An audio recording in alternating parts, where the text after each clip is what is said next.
Hello and welcome to Groove Design. In this video, we're going to talk about the dovetail groove and a couple other different things to utilize when doing groove design.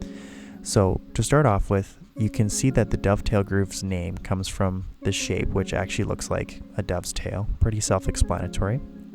The great thing about this groove is not only does it add that extra ability of having alignment, like the other ones we had gave you, it also has a multitude of different forces it can see, such as linear in multitude of directions, axial loading, and rotational loading. So these are just some great benefits of a dovetail groove. It's a very strong groove.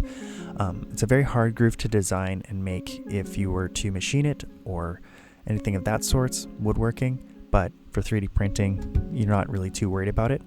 One word of advice is if you were to print a dovetail groove, I would make sure to print it where this portion was on the printer bed so that it's printing up this way, as that'll give you more strength than if you print on this side or even on this side. So something to think about when you are designing a dovetail groove itself, but hopefully that helps. And here's just what it looks like to actually see what a dovetail groove design looks like. So as you can see, both the male and female portions are 70 degrees. The groove depth is 5/16 and the width is 5/8, with this distance here being about 10 thou or 20 thou smaller, 10 thou smaller, and same for the height.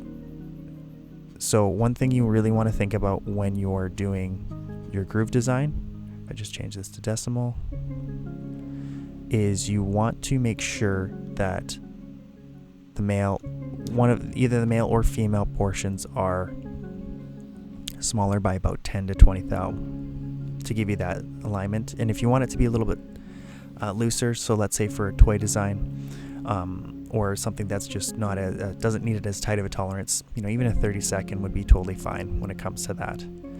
So these are just a couple of things to look at. I'm going to attach a link for some more information when it comes to groove design, because your angle will change depending on how tall and how wide your grooves will be, mostly due to the height. The width doesn't normally play a big factor. So that's one thing to look at when you're doing these.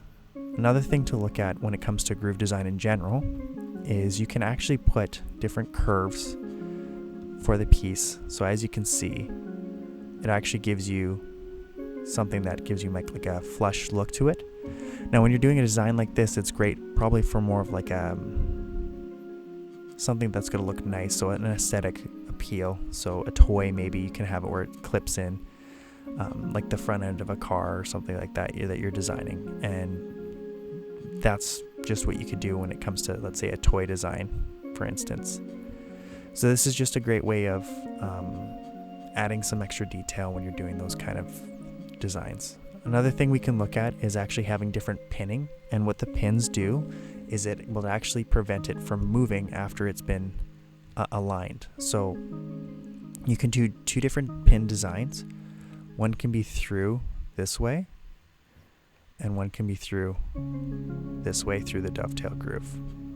So the one thing to take into consideration when you're doing through the dovetail in this direction is you're going to want to make sure that it is smaller than the whole width, of course, but as it aligns up, you're going to want to make sure that you have enough wiggle room so that when it does fit, the pin is going to fit inside there. And then what this will do is it'll prevent it from sliding out, and it could actually be locked in a lot better. I don't have it constrained, so obviously I can get away with that right now. The other way that you can see is through the back.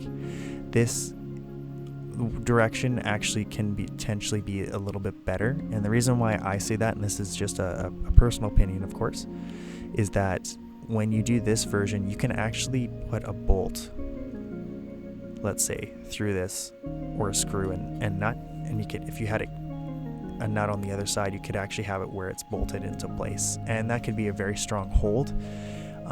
And that could be something for, let's say, combined parts where it's too big for your printer, but you still want it to come together and be solid when it's done. So these are why some of these grooves might be helpful. thus why you can have a combination of these, even this curved with some sort of pin type design. So these are a couple things to think about when it comes to dovetail grooves and other portions of groove designs. If you have any questions, please feel free to leave them in the comments. Otherwise, this is Tyler with 3D Printer Store, and I hope you have a great day. Bye.